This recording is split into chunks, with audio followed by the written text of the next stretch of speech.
Welcome to Indiana Sports Beat Radio, presented by Andy Moore Honda of Bloomington and Southern Stone Restaurant. Works up the middle, second guesses, fires, throws. Does he make the catch in the end zone? Yes! Touchdown! For the people to win it. Another one! Huge hole! He's at the 40! He's gonna go! 10, 5, touchdown! Jonathan Taylor! Galloway finds Rob Finnessy, fires the three in. He hit him! Now, from the Golf Club at Eagle Point Studios, here's your host, Jim Coyle. Hello, everybody. Jim Coyle. Welcome into another Indiana Sports Beat Radio. Got another great one lined up for you. Of course, brought to you by our good friends at Endeavor Hospitality of Bloomington, the fine folks at Southern Stone Restaurant, Feast Market and Cellar, Cabello, BB's Marketplace. It's the former Wagon Wheel. The Courtyard down in Bedford. Welcome aboard, Dustin Schutte. How's it going today, Jim? It's going fine. Except we got a odd picture going on with my camera today, and I can't figure it out. Which maybe I broke it finally. Well, I mean, it's always something, right? You got that right. Ask Mike Woodson. Oh gosh, It's always starting something. early. There you look at your first comment. Half full Schutte. Not today, I don't think. Not today. Not today. Because I haven't had a chance to comment. I mean, the end of that Ohio State game and what you saw in overtime. Oh man. The thing that I think is frustrating, if you watch that game, is that was Mike Woodson coaching the NBA. Exactly. To not have a play design, and in the NBA, for people who may not watch it, if you got a guy that's got a hot hand, that guy is capable of holding the ball for the final shot, pulling up. You're comfortable with that kind of play at the end of the game. That's kind of how the NBA rolls. There was no offense. Tamar Bates just stood out there with the ball, waited. 99.9% of college basketball head coaches are going to say, if that's what you're going to run, we'll live with it. If he makes a shot, he makes a shot. If you're not going to run an offense, if you're not going to try to attack the basket, that was a poor coaching job down that stretch. And there were some other things I picked up on, too, that, I mean, you can just see that the lack of development with Trace Jackson Davis hurt him. They put him down.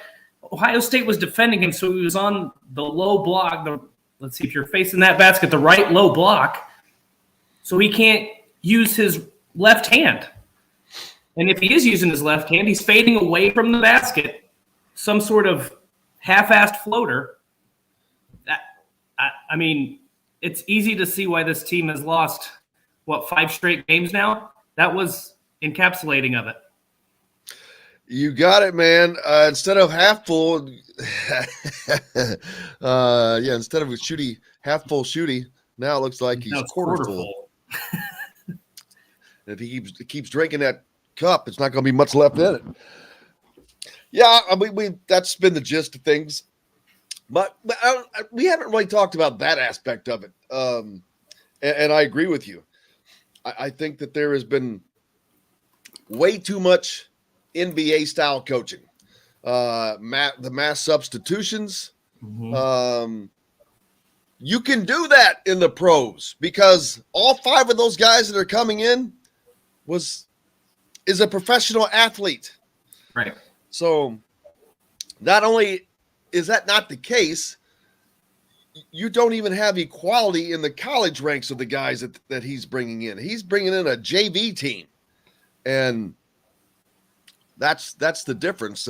He doesn't have the troops right now. I mean, that's part of it, but he has to know that.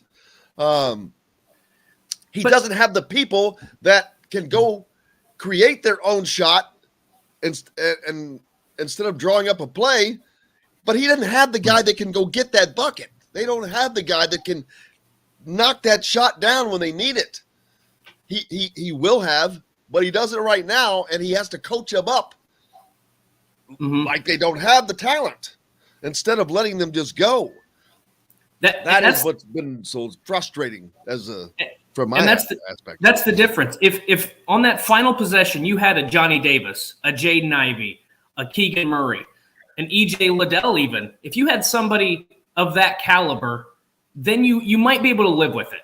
You might, right? Like, this guy's been hot all game. He's been our superstar all season. That's the guy you want taking the shot. You can kind of live with it. But Indiana doesn't have that guy. They haven't had that guy in a long time. You thought that maybe Trace Jackson did. Like, I still don't understand why you're not trying to get he still can't hit a jump shot. So, I mean, like, to allow that ball to just stand out there and dribble for I don't remember what the time was when they got the ball back. To allow that to happen, not run an offense, I don't know if they had any timeouts, not to call a timeout, just to try to play hero ball is essentially what that boils down to. That is not going to cut it when you don't have that kind of player, when you don't have a potential Big Ten Player of the Year candidate. So it just doesn't make any sense. And I understand that this is a learning process. It's a learning curve. And you said, Jim, that they don't have the troops. I disagree with that to an extent. They don't have a team that's Final Four caliber. We can agree on that. But they had a team capable of beating Wisconsin both times. They had a team capable of beating Penn State, of beating Ohio State. You win those 3 games, just those 3. We're talking about a completely different scenario. You've had so many games you've let slip away. This team is capable of winning big-time games and beating big-time opponents. They've already beaten Ohio State. They've already beaten Purdue. They've got some big wins on their resume.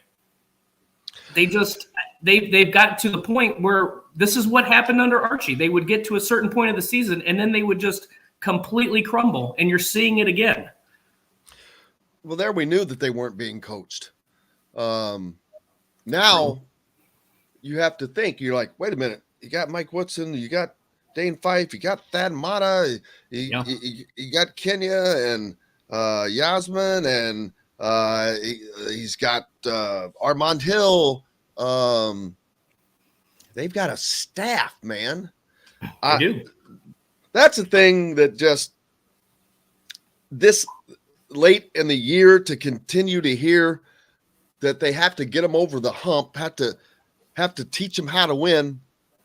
That's BS. I said it yesterday. You know how to win. You know how to win if you've been playing if you've been playing Little League baseball since you're 10 years old. You know how to win. You know the difference between winning and losing and what it takes to win and not lose. Not only that, they've won some close games. Okay, let's go back to the beginning. And I know that the competition, but look, they finished off the St. John's game, right? They finished off Eastern Michigan. I know those aren't same caliber. You found a way to beat Purdue. You destroyed Ohio State the first time. Like, to me, that's no longer acceptable. This team has won some close games, and maybe they beat a big-time opponent in a close game. They beat a top-5 Purdue team in a close game. They beat some lesser opponents in close games early in the season. Like, you can't come up with that excuse anymore. It's one thing if you continually lose those games and say, if we could just get that one game, we would get the confidence. You have those games. That's no longer an excuse. It comes down to coaching. And again, I said this last week, there's no leader on this team that just says, this is what we're going to do in the final 2 minutes. There's nobody that they don't have that guy. You don't even need a Johnny Davis or a Keegan Murray or a Jaden Ivey to win those games. You just have to have a leader that says, we got to run the offense. The ball's not going to stand out there, and we're not going to dribble it for 20 seconds and settle for a 30-foot shot. You've got to have that guy, and they don't have that guy, and that's why they're not winning these games. And not only do they not have the guy, people that aren't the guy that continue to try to be the guy make it worse. I think that's coaching, though, don't you? Yes. If you have the green light to take 16 shots in a game when you shouldn't be. Yep. That's I mean, there are limits too. I mean, who's he going to put in? Like the other day, who's he going to put in and run the point? That's true. Yeah. I mean, that's not only is Finney out probably for the season. Trey Galloway was down. Mm-hmm. I mean, they're in a corner. they don't have the players they really need. I'll be honest with you. I mean, yes, they have the players to have gotten by this season, and that's what they needed, because that would have given this remaining team the confidence that next year, oh man, we can play. And then you get better recruits in, better players, the team gets better. And but that's not winning those games. What have you learned? What have you learned? Yeah, it doesn't look like much. Have they learned how to win all of a sudden? No. Well, and I mean, I keep going back to, I've heard a lot of people say that they don't have, and you just mentioned it, and I think that you're not saying it the way it comes across on Twitter, social media. They don't have the players. They don't have the guys. Again, you're right. They don't have the guys to win the Big Ten. They don't have the guys to get to the Final Four and compete for a national championship, be on that level. But you can't blow a 22-point lead at Wisconsin. You can't blow a 5 or 6 point lead against Ohio State in the final minute and a half. You can't blow what were they up against Wisconsin? 4 points, 5 points in the final 2 minutes. If you've got the horses to win, to get to that point that late in the game, you need to be able to close it out. And again, you go back to the Purdue game, and I know that they're shorthanded. You go back to some of these other games that they've won in close situations. But the learning how to win thing is no longer an excuse to me. Yeah, no. Well, I want to know is, like Joe says, that he heard on another show that why you're listening to another show instead of ours, Joe. That's the first thought in my mind. I'm just kidding. That Randy Whitman is working with the team.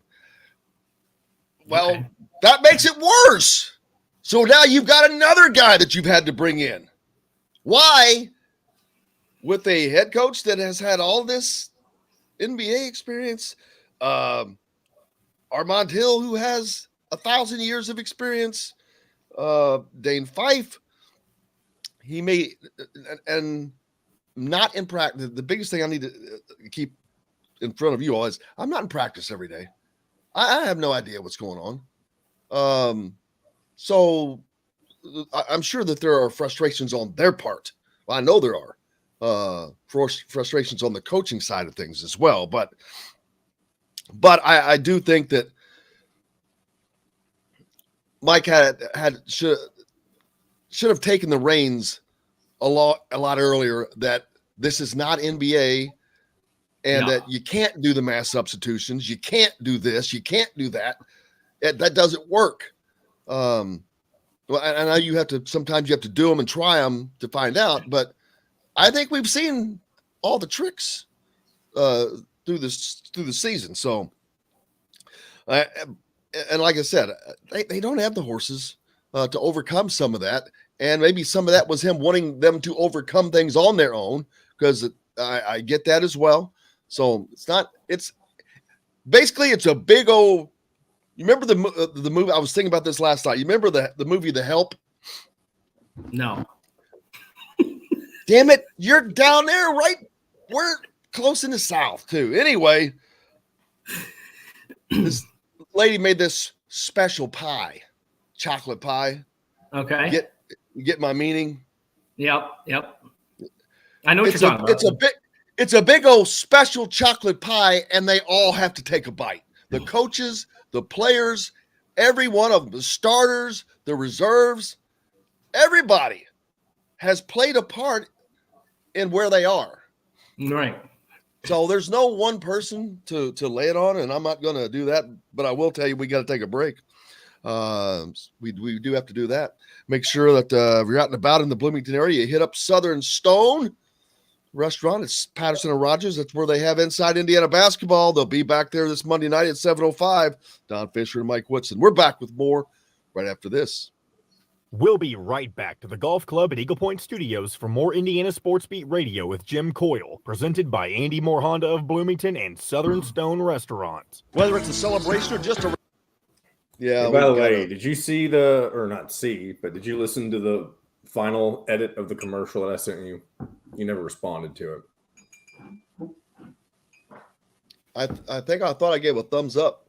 If I did, I didn't get that email. Let me look. Yeah, it sounded good.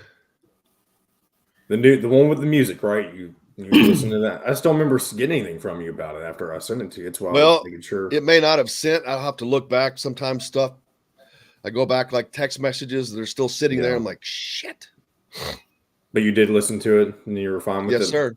Good. Yeah, sounds great. Right. I'll make sure it's input tomorrow then.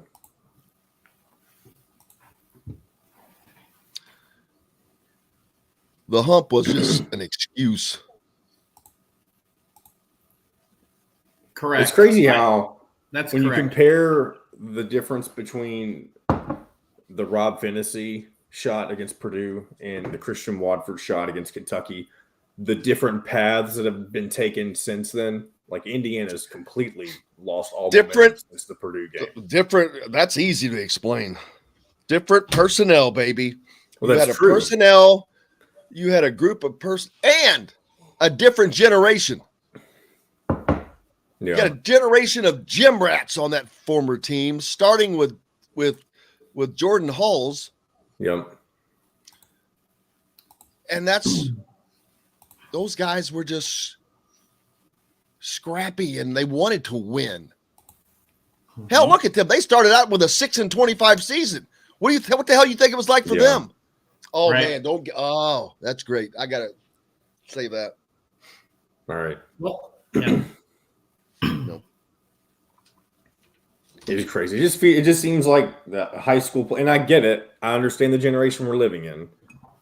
But I feel like high school players, it doesn't even matter who they play for in college anymore. It's about who can get them to the NBA the quickest and how much money can they make. That's all it is. Priority number 3 is the college. But that's for those players that are going to get there, But the problem is all of them think they can get there, and only a fraction of them can. That's the thing.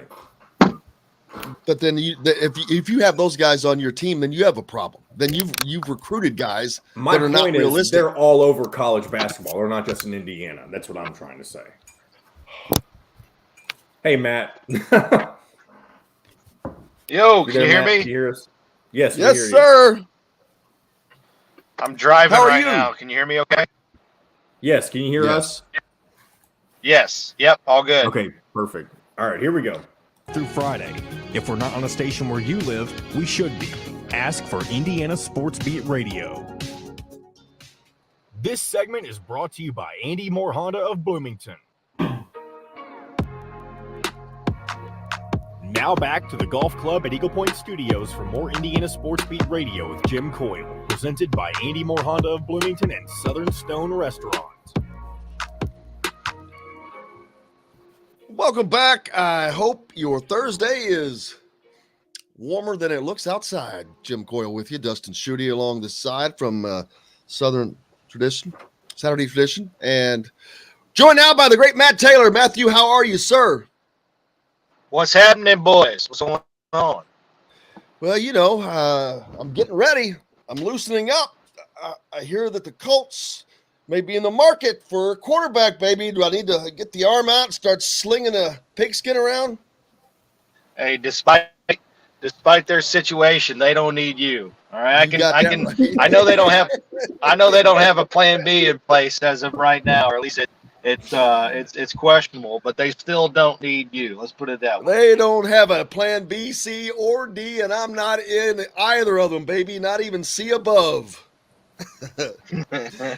How have you been, sir? Doing well. Getting ready for the combine, which will go down next week, and then this is like we talked about last week. The NFL offseason, man, it's heating up, and there really is no offseason given the fact that we just had the Super Bowl a couple weeks ago. Then we're going to have the combine and trade speculations, and that obviously all leads into NFL free agency in the middle of next month, which that'll kind of coincide with March Madness. So the sports calendar, man, even though there's not football on the field, there's still football news and business of football to talk about. Dustin, yep, there's all that going on. I know. Do you have a team? Who's your favorite team? Me? Yeah. Well, I mean, I support the Colts. I was wondering how you were going to answer this. I was setting you up. Well, let me give you the background here. So, growing up, I was actually a Tampa Bay Buccaneers fan. Show. I was a Tampa Bay Buccaneers fan, but I support the hometown team. I loved Mike Allstott. Me and my 5'8". Now you're really taking it off the rails.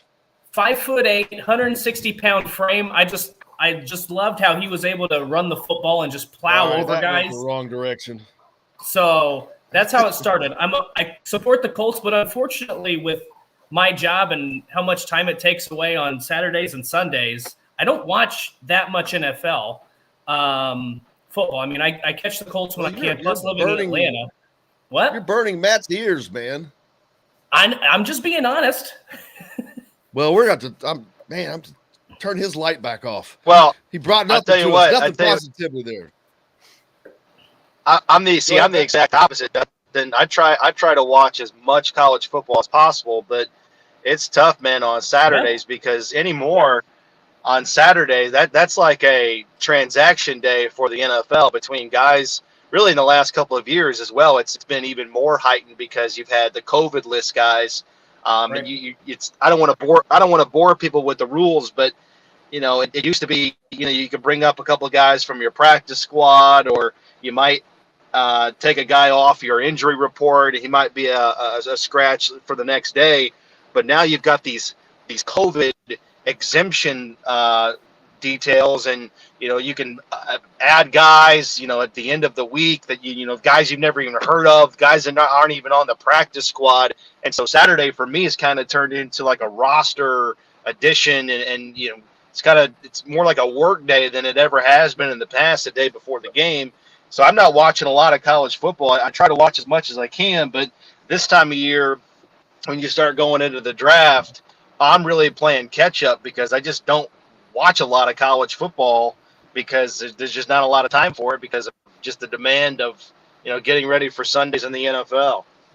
And that's exactly the point I have. I love NFL football. I watch the Sunday night game, but when you watch college football from 12 p.m. and you're covering the sport 12 p.m. until 2 a.m. on Saturday, and then you're hitting the big traffic items on Sunday morning, and you've been doing that for 24 hours basically, you kind of want to break from football, even if it's just a little bit. So I do follow the Colts. I watch them when they're on. I watch the Sunday night game. I love the NFL playoffs. I just unfortunately don't get to watch it as much as I would like to. And I know that's the same with you in college football. I mean, who doesn't love to just sit and watch football? But it's a little bit different when you're working in the field. Well, plus I got two kids on Saturday morning that they just want to watch Bubble Guppies and right. They just want to dominate the TV with Disney Junior. So I've got that to contend with as well, which is probably even harder. And yes, and you talk about the business of professional football that continues as the Colts are quietly behind the scenes doing things, definitely trying to get better. You can tell that the big man upstairs was not happy with the results of how the season ended and wants better, quicker. Well, that's the boss man. That was probably his note. That's probably he just sent out a note. Get better now. That's probably the memo that was sitting downstairs. Well, I mean, this is the NFL, man. I mean, it stands for not for long. A lot of things change, and just when you think you've got things figured out, everything kind of, either goes positively or negatively in a different direction for you, depending on what side of the, the scale you're on there. I mean, if you look at the last two winners of the Super Bowl, they've had first-year quarterbacks on their respective teams, right? You had Tom Brady in his first year in Tampa Bay, and then you had Matthew Stafford in his first year with the Rams. So it's not as if there has to be this, long courtship and, integration into a new system, man. It's, the NFL has sort of proved the last couple of years, you need obviously above average quarterback play, and I would even argue elite quarterback play from Brady and Stafford the last couple of seasons, but you need, premium players at premium positions. And, a lot of people roll their eyes at me when I say that because I say it all the time. But I really am a believer in that. I think it's very true. I think most NFL rosters, Indiana basketball. right. I think most NFL rosters are very similar, top to bottom, 1 to 53. But I think what separates teams are their best players from your best players. Do you have better players, if you will, and do you have more? And you need to have them in the right spot. And you're talking about wide receiver, defensive end, left tackle, cornerback. Those are the spots on an NFL team that really separates you. And I think if you look at the Rams, they had a top 5 player at all of those respective positions in the NFL. And that's what the Colts are trying to figure out right now is do they need to kind of tweak their roster construction? Because, listen, I think the Colts are very deep and they're a very well put together team. But their best players play left guard and running back and linebacker, right? So can you win with that? Can you win without a top 7 or 8 quarterback, let's say? And that's what they're trying to figure out right now in this offseason is, do we need to get better in different areas in order to compete in the long run, given how the NFL playoffs played out and, who won the Super Bowl in each of the last couple of seasons. Speaking of, go ahead, Jim. That's what I was going to say. I know you have nothing to do with personnel decisions, so I don't put you on the spot and things like that. But I will ask you to comment on a type or Jimmy Garoppolo, for instance, a name that we heard as a potential possibility of winding up in Indianapolis. That would be a nice situation. He's played on the systems. We know he came through Belichick and he's won. That would not be, I don't think that Colts fans would be upset with something like that. Well, I'm not trying to dodge the question, but I mean, there's just so many things in play right now. And, when it's all said and done, I mean, Carson Wentz is still under contract. And I know everything's being, bantered about right now, and there's rumors and there's speculation, but none of that's coming from the team directly. And so that's why I think the combine next week is going to be beneficial, because we're going to hear from Chris Ballard and we're going to hear from Frank Reich, the head coach and the general manager, respectively. And it'll be interesting to hear what they say, and it'll also be interesting to hear what they don't say. And I think that'll obviously, drive the conversation further. I certainly think it'll add even more speculation, to this situation, because Carson Wentz is under contract, but his future in Indianapolis is obviously a little bit murky because of all the reports out right now in the national media.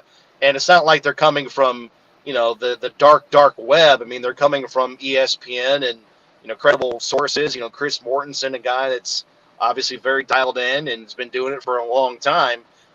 So we'll see just exactly how this plays out and the direction that the Colts go, because again, I hate to keep bantering or keep hitting it, but I mean, I think the Colts they're ready to go. I mean, they are a very well-built team. I mean, they had 4 All-Pro players. They had 7 Pro Bowlers, the most of any team in the NFL.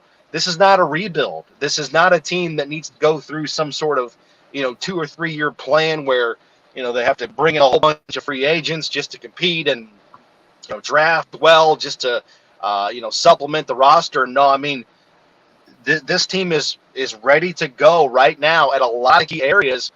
But obviously what drives the ship in the NFL, and there's so much parity in the AFC, primarily because of the quarterbacks and the young quarterbacks, and the Colts are trying to figure out where they stack up in the AFC hierarchy with quarterback play and trying to evaluate Carson Wentz. Where can he get better? Can he get better?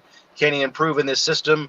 Or do we need to go in a different direction with a new quarterback? But it's that old saying, if you tear down the barn, you better be able to build a better barn. And I think the Colts are trying to figure that out right now. And, they're trying to take stock of the tools and the assets they have in order to do that if they go that route. So you didn't dance around that question, buddy. You got around that thing like Jennifer Lopez or Shakira. Well, good. Hold on. Let me, I'm kidding. First off, Jim, before I ask Matt my question, if the Colts' best option is Jimmy Garoppolo, then you need to I didn't say that. Wentz. I didn't say that. That's not what I said. Okay, I didn't. whatever. I didn't even mean to insinuate that. That was a name. That's the only.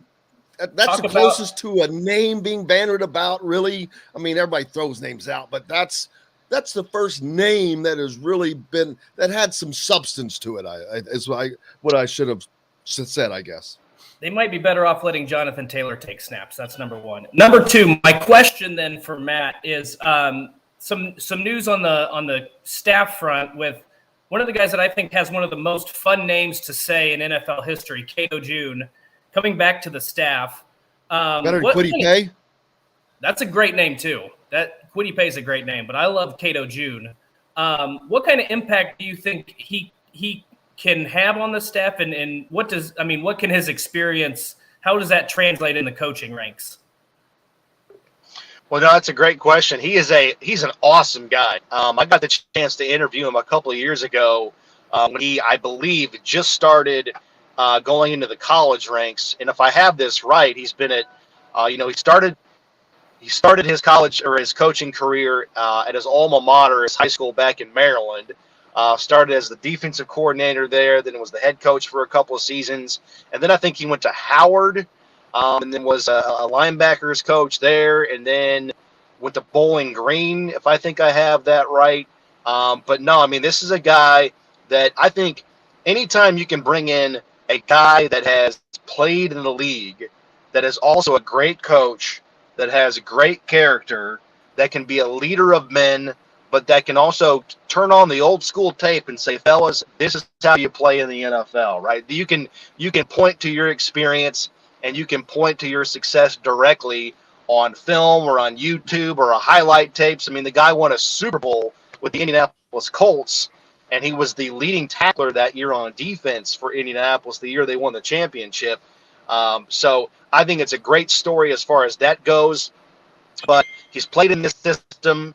He's coached the system very, very well. He's going to be the assistant linebackers coach on defense, and it's a really fun and interesting hire because it is a Gus Bradley-led defense now for Indianapolis, and it's going to be a completely different staff. There's going to be some tweaks, some subtle changes to the defense, and I'm excited to see what he brings, primarily because he can kind of light that fire with guys like Bobby Okereke and Darius Leonard and say, fellas, I know you're playing at a high level, but I did too, and you can point directly to it. And, it's that built-in trust that I think a coach like that can have, whereas, some guys can coach, and sometimes it gets tuned in a little bit, sometimes it gets tuned out depending on the message, but I think guys' antennas will go up with their message coming from Cato June because he played in the NFL, played at a very high level, and he's won a Super Bowl, so he knows what it takes to kind of get to the promised land as well. I try to tune Dustin out. It doesn't work. Just doesn't work. I'm too loud. He's usually loud with the clothes that he's wearing. Getting away from work, how's everything else going? Have you made it down to any games? Have you gotten out? What have you been doing in the off season? What does Matt get to do non-work wise in the off season besides chase those two beautiful kids around? Well, you pretty much hit it right there. I went to the Wisconsin game last week. I think I told you that. That was a fun little excursion.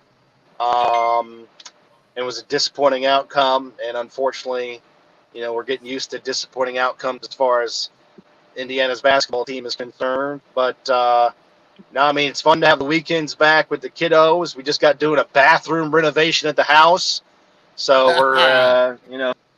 we're done with the construction and all the tools and renovation materials are out of the house. I felt like I was in a little bit of a war zone a little bit. So that's nice to have that done. But did you do this work yourself, or did you have someone do the work? Oh, you kidding me? I mean, if I pick up a hammer, I'm probably $200 in debt. I'm not a Bob Vila guy, right? I'm probably the least handy person you're ever going to know, right? It takes me 2 hours screwing a light bulb. Hey, I'm going to tell you, Matt, that they call me lightning when I pick up a hammer because I never strike the same place twice. Hey, join the club, pal. I'm really good at writing checks. That's about it. I can write a good check with the best of them. Matthew Taylor, brother, I appreciate you. Look forward to seeing you soon. All right, pal. Save me a spot at the bar. We'll drink a beer. I cannot wait. Matt Taylor, the voice of the Indianapolis Colts, joining us here on Indiana Sports Beat, brought to you by Cabello on the Square in Bloomington, former Grazie location. Incredible food. Stopped by there yesterday. Looking forward to, we got plenty more coming up. Kyle Neddenriep yet, Chris Denari, and the great Dustin Schutte still here today. Lots more Indiana Sports Beat Radio. Back with it right after this. We'll be right back to the Golf Club at Eagle Point Studios for more Indiana Sports Beat Radio with Jim Coyle, presented by Andy Moore Honda of Bloomington and Southern Stone Restaurant. An Evansville tradition. Is he singing? I think so. Oh. Hey, over the weekend, Jim, I'm going to switch it, the return liners to say Endeavor or whatever it's called. You can tell me what the specific phrasing is because I know it's not just Southern Stone anymore. I got a lot of things to switch out this weekend. I've got new commercials. I got to get that organized. I got a big to do as well. I got to get my St. Patrick's Day shirt ordered. What do you say? It's funny hearing Jim. He just yelled, "Oh my God!" That's his big to do. I gotta get his shirt over. St. Patrick's Day shirt. Probably something about what? I don't need to order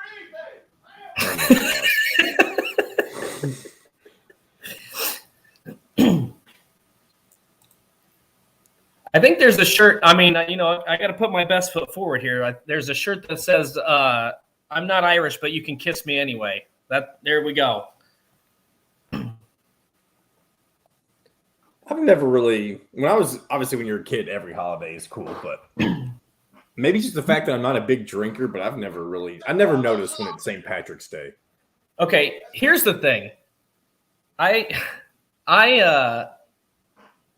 don't go out much, but a lot of the places where I live are within walking distance, and it's usually by mid-March it's nice enough here where I can walk around.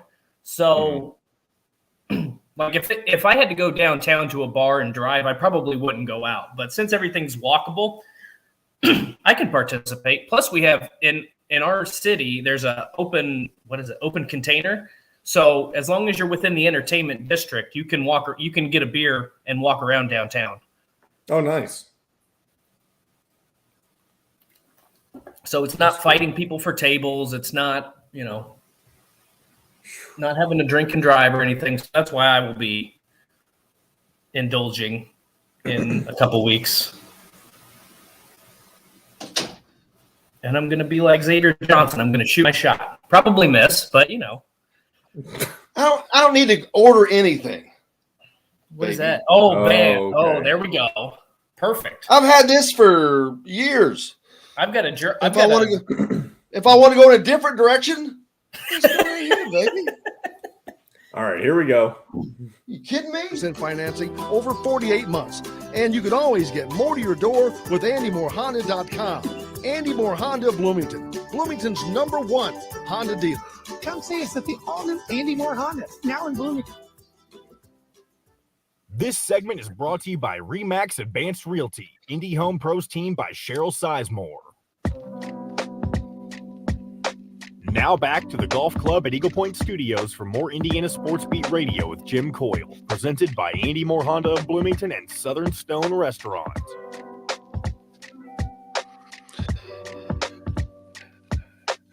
Man, it almost looks like it's snowing out there, but we had a little ice last night. Sleet. I was like, are you kidding me? It was 63 degrees within the days before that. And I'm like, God, yeah, that's where we are right now in central Indiana weather, baby. Well, it's always like that, but unfortunately, this roller coaster is going up and down. Heading towards up, though. Heading towards March. We were talking about St. Patrick's Day in the break. That's still almost a month away. Less than. It's just a couple weeks. Yeah. 3 weeks from today. Oh, is it just 3 weeks from today? 3 weeks from today. Usually that you get into St. Patrick's Day. Now you're on the on deck circle, baby. Usually they hello, Mr. Kyle Neddenriep. Oh. What's up, Jim? Well, we were just talking about St. Patrick's Day upcoming, not that far away, and I was just saying that when you get to St. Patrick's Day, that's kind of like being in the on deck for spring, baby.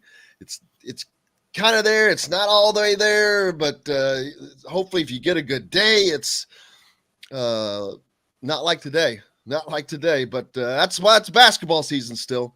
Keep you inside and getting busy right now, and.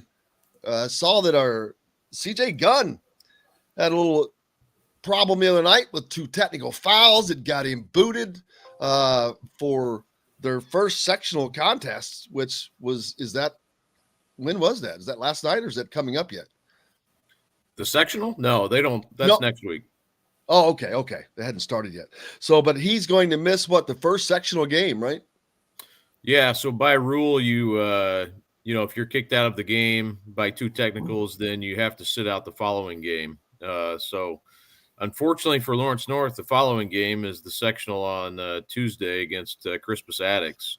Now they beat Crispus Attucks handily earlier in the season. I covered that game. It was probably early January, I would say, and it was a 20-something point win. Attucks is a little bit young and inexperienced this year, but without CJ Gunn, it becomes a little bit, more of a game, I think. And Lawrence North doesn't have a big scorer other than Gunn. Omar Cooper's a really good player, super, hard worker, everything you'd want, but he's not a big time scorer.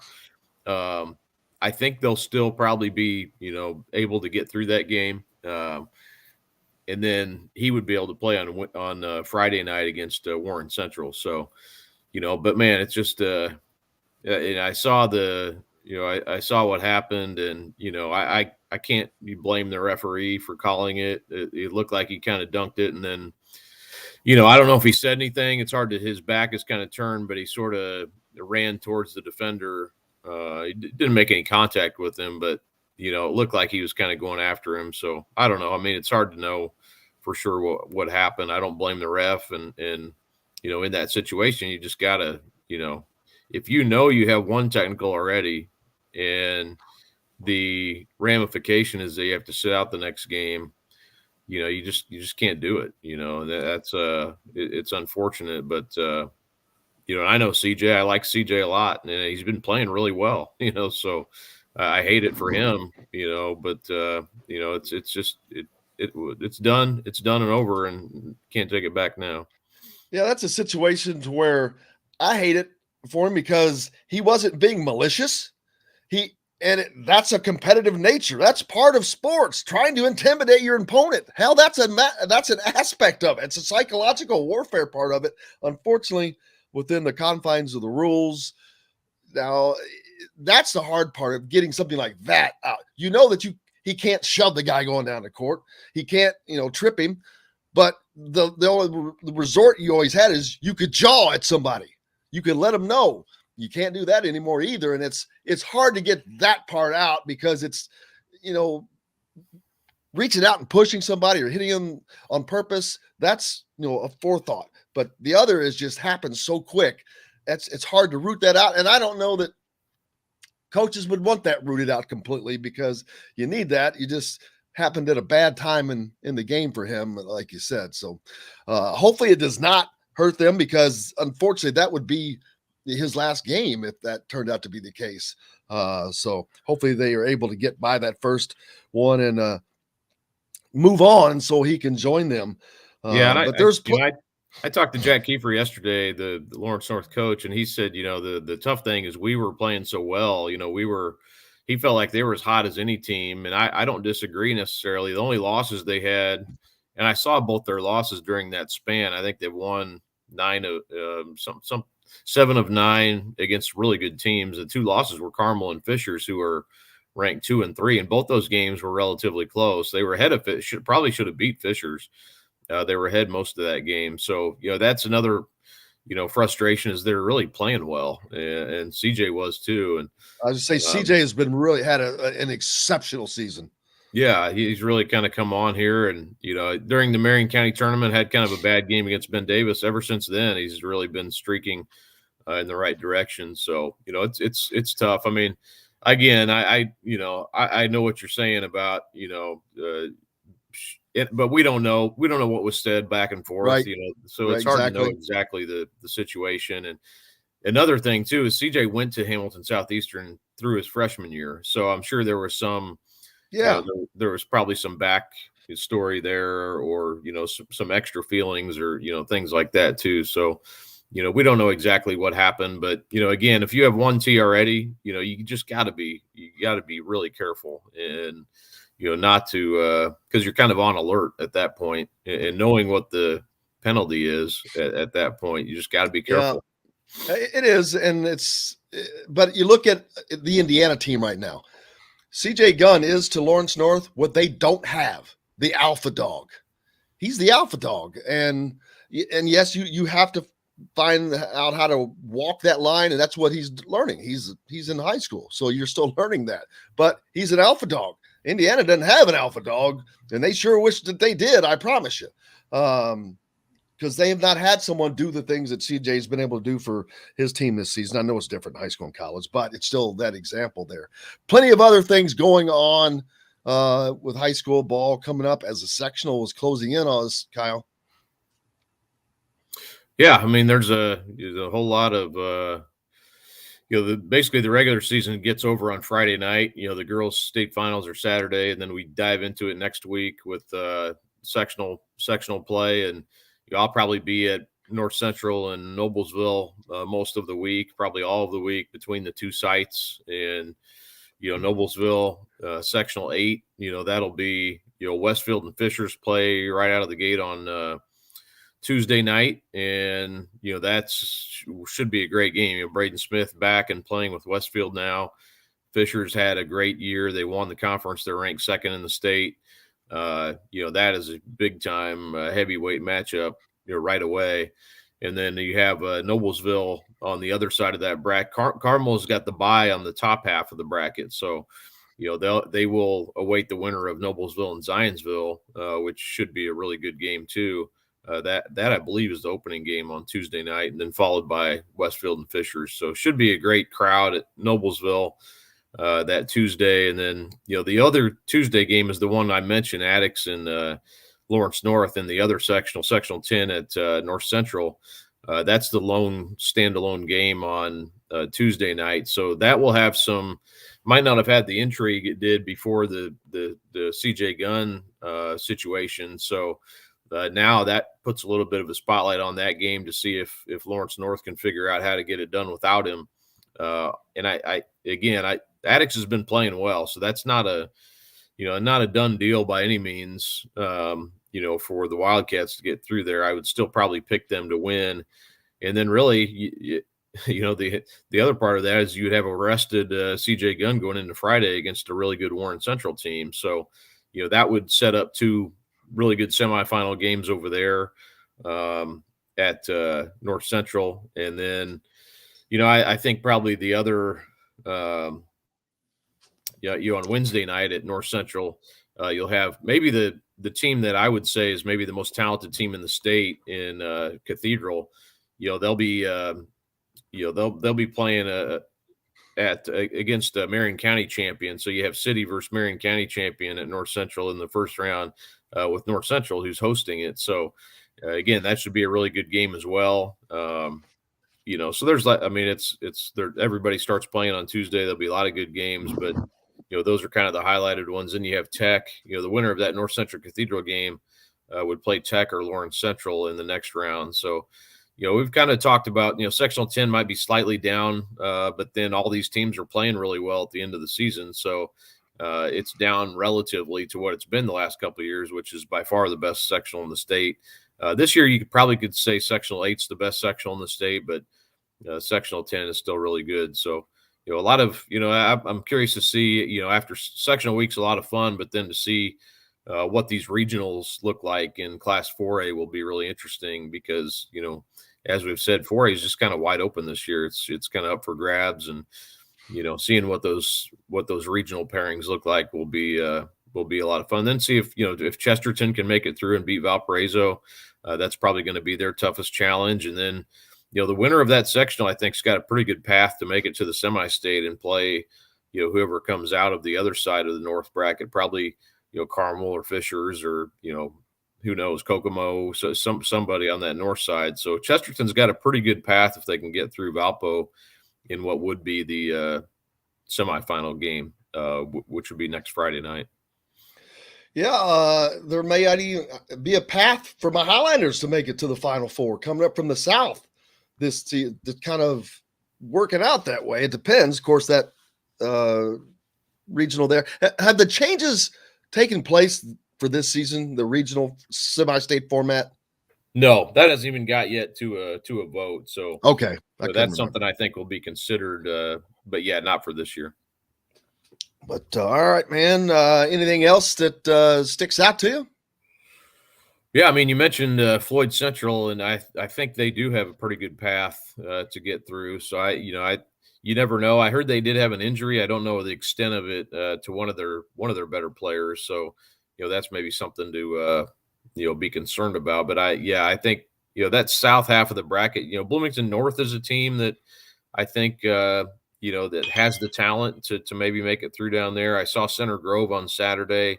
It's not a vintage Center Grove team or a vintage team, but it's a team that, if they can get through their sectional, so that's that south entry into the semi-state will be interesting. Yeah, you're talking about the entry to spring, and I always see it as that semi-state Saturday where you walk out of the gym late Saturday afternoon and it's nice out and still sunny out, and that's kind of that's always what I think is the start of spring. And I have no more Friday nights to cover at that point either. So that's always a good feeling. Absolutely.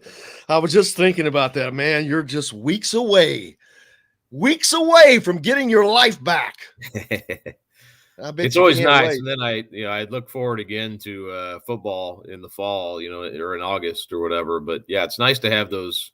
It's always unusual to have Friday nights off because it's just, you don't have those at all hardly, or Saturdays really during basketball, but kind of nice to get those back, or get a little time off in the spring to enjoy a little baseball in the spring. It's kind of like a warm down. You do baseball, it's easy. You just sit there and slow and then head into the summer, baby. Cannot thank you enough, Kyle. Appreciate you as always. All right, sounds good, Jim. Thanks. Kyle Neddenriep from the Indy Star. Make sure you give him a follow and become a subscriber. If you're not, I am. You got to keep local papers going. Hey, we've got lots more coming up. Chris Denari's on today as well, and plenty more. Back with it on Indiana Sports Beat Radio, brought to you by our good friends at Feast Market and Cellar. Great wines and cheeses here in Bloomington. Back after this. We'll be right back to the Golf Club at Eagle Point Studios for more Indiana Sports Beat Radio with Jim Coyle, presented by Andy Moore Honda of Bloomington and Southern Stone Restaurant. Start for New Year. All right. Hey, you should ask Dustin for his college basketball head coaching Mount Rushmore. Oh, jeez. We did that yesterday. And see, then you have to. I had to divide it now. Do we include cheating? Not cheating. What is the kind of cheating? That's true. Did they buying players is just that you're off the board. You're off the board for me. I think Will Wade should be at the top. No. Of the cheating Mount Rushmore.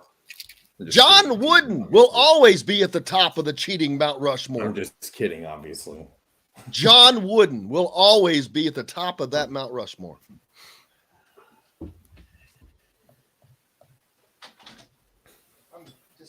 What about college football, Dustin? College football Mount Rushmore head coaches. Everybody that's been at Bama Everybody. No, not everybody. Saban and Bear Bryant. Bear Bryant. Those would Probably be two. Cheated. Let me tell Oh you. my gosh. Not that Saban's not a great coach, he is. But when they start freaking cheating. Bear Bryant cheated? Put it back. Yeah, your camera fell off or something. It's to what unplugged it. It's to what degree if you want to get. I mean, everybody in college sports cheat. About Lloyd Carr. No. Ask Michigan. Ask Michigan fans. Bo Schembechler would be up there before him, and oh boy, that's tough. Pete Carroll would have been up there if he would have stayed at USC. Cheated. Oh, for the love of God. That's Steve all we did Spurrier. yesterday when we talked about basketball. It's like, oh, he cheated too. He cheated too. He cheated. But of course, Bob Knight didn't cheat. Steve. That's the one thing. Hey, that's the one thing you can say about him, though. It's true. He didn't freaking cheat. It pissed him off. You don't know that.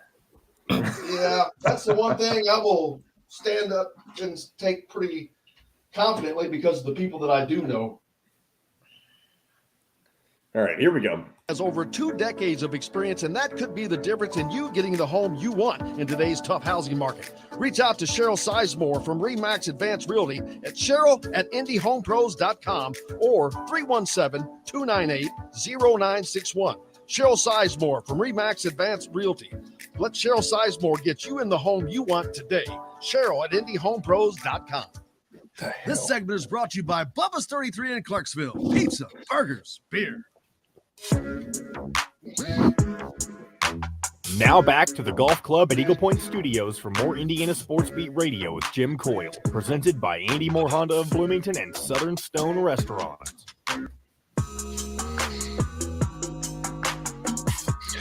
Thought we were going to go into a little M&M there. Unfortunately not. Welcome back, Indiana Sports Beat Radio. Brought to you by Bubba's 33 in Clarksville. Pizza, burgers, beer. If you're down in southern Indiana, it's right off of I-65, baby. Great place to watch a game. Half full shooty. Well, at least my camera's 4K. It's still something jacked up going on with it today, and I can't figure it out. But Jimmy Garoppolo. I can't believe you mentioned that name. Hey, I didn't. I brought that up because that was a name mentioned earlier this week as where it looked like it could be going. The Colts would go from a playoff team to, I mean, they could probably not first round draft pick or not like top 5 draft pick, but they would slip considerably, I think, because they don't have, as Matt said, they don't have the players around them. They have a great team, but you have to at least have a decent quarterback. And I don't know how the 49ers won some of those games. Poor coaching on behalf of Green Bay and Dallas. Yeah, that's the one thing. I don't say Garoppolo or whatever. I want to make sure, but I try to always say this, and if I don't say it enough, I never purport myself to be an expert on anything. I am just a founder of the feast, so to speak. Bring the people with knowledge on, like yourself, like Matt, like Chris Denari, like Charlie Miller, like Ted Kitchell, or all the guys that I know what the hell they're talking about. That's not me. And I bring them on because I know that they do, and boom. So now, do you think I don't learn from that? You think I don't learn from getting to talk to former Bob Knight players for, the last 5 years? Hell yeah, I listen like they did. But I don't have the stack of notebooks that they have. I would love to have a collection, just a collection of someone's notebooks from their time at playing for Bob Knight. I'd like to just see one, read it, go through it. That would be pretty cool. It would be cool to. Most of them have them. Virtually all of them still have those stinking notebooks, as they should, because they're all collector's items. Can you imagine the stack of notebooks of, say, Calbert Cheney? Mm-hmm. Playing. Well, here's my stack of notebooks from playing for Bob Knight. Or you can go on to Quinn Buckner or whomever you want, Mike Woodson, whomever you want to name. The thing that always interests me, and Mike Krzyzewski. Yeah, exactly. That would be interesting, wouldn't it?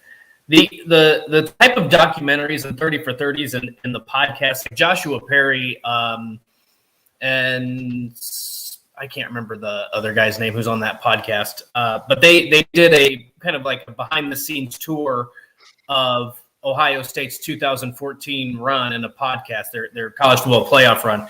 And just some of the stuff, the stories they have, the things they learned, the bright spots, the dark sides, those are always the thing. Like, I wish I could be a fly on the wall of, certain time periods or certain, in certain circumstances or whatever the case might be. But that kind of stuff, those kind of notebooks, those kind of stories, hearing those things, it's just remarkable, the stuff that goes on behind the scenes. And you think the funny thing is people, we're so quick, Jim, you and I and everybody else is so quick to judge what's happening on the court, but there's so much more that goes on. I thought you were talking about my cat-like quickness. It's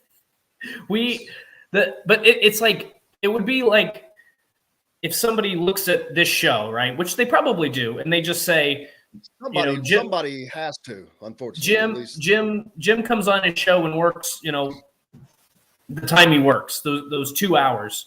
When you and I both know there's a lot more work that goes into it than just. But you know what I'm saying?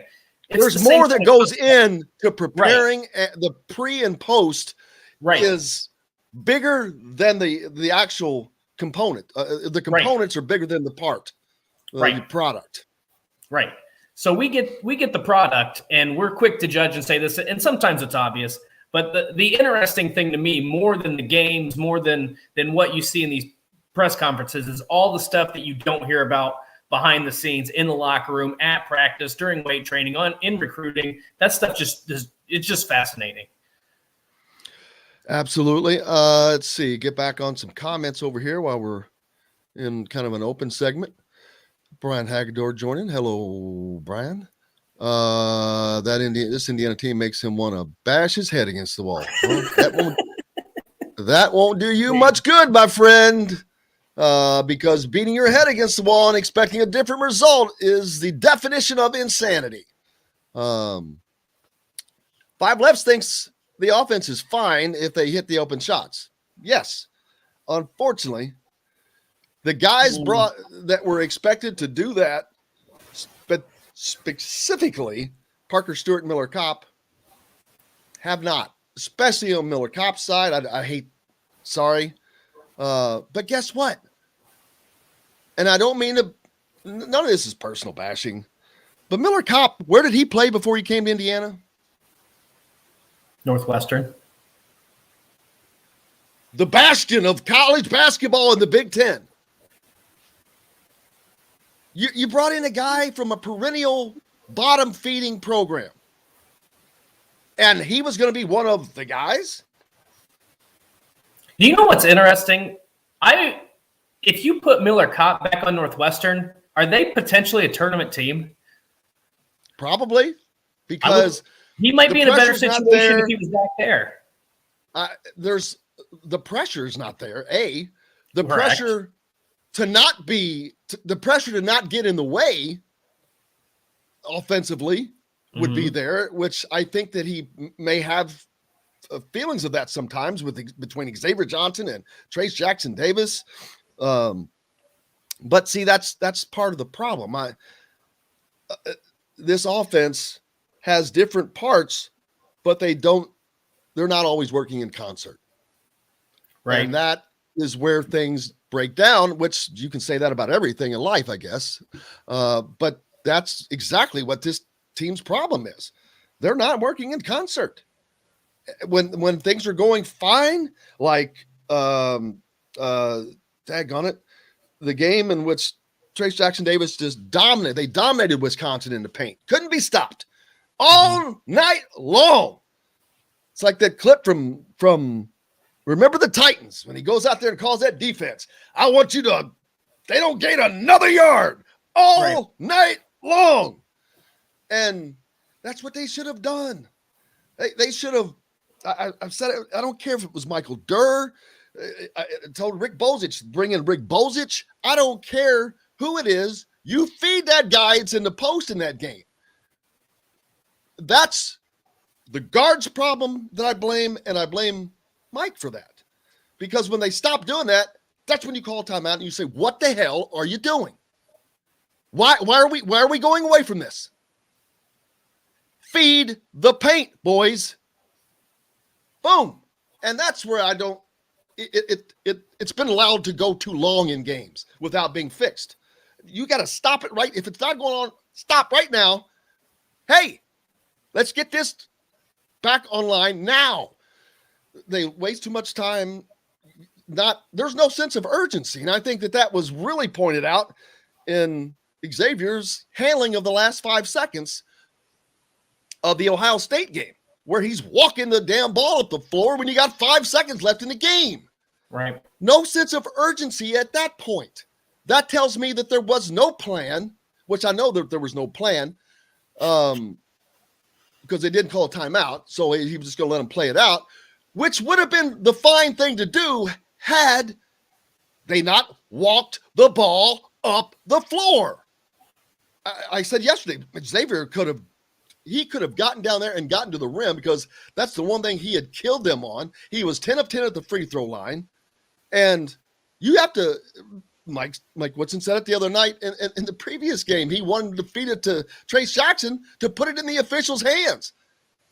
Send him to the rim, hope he scores, and put it in their hands. And he could have done the same thing, but they're just not prepared. When he says they don't know how to win, well, we'll agree on one thing. They damn sure don't know how to win in the last minute of a game. Right. Their minds just go to mush. And, one game he says they froze. Well, if you freeze, that means you're waiting on somebody else. So everybody's waiting on somebody else if you don't have the ball.